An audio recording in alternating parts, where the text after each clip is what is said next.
Il est 17h45, quand soudain la voix de Joséphine Baker réveille la capitale. Me revoilà Paris. La reine du music-hall entre en scène. Dans cette longue marche vers le Panthéon, 3 arrêts vont ainsi être marqués. 3 moments de la vie de Joséphine, sa carrière artistique notamment, mais aussi ses actions pendant la Résistance.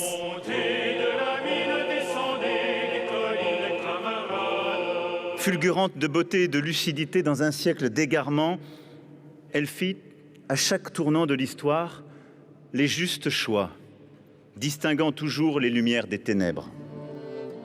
Dans le cercueil vide, de la terre des lieux qui ont compté pour elle. Saint-Louis, Monaco, Paris et bien sûr le Périgord. J'avais amené il y a 1 mois de la terre des Milandes, j'avais rajouté des noix aussi, puisque Joséphine aimait bien les noix. Dernière étape avant de pénétrer dans le Panthéon, l'évocation de son humanisme et de sa tribu arc-en-ciel.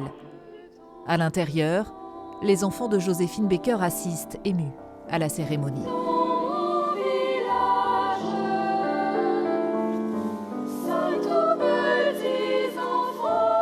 Moi, j'ai beaucoup aimé avec les enfants et la chorale qui accompagnait la voix de ma mère. Ça, c'était un moment vraiment fort et que ma mère aurait particulièrement apprécié.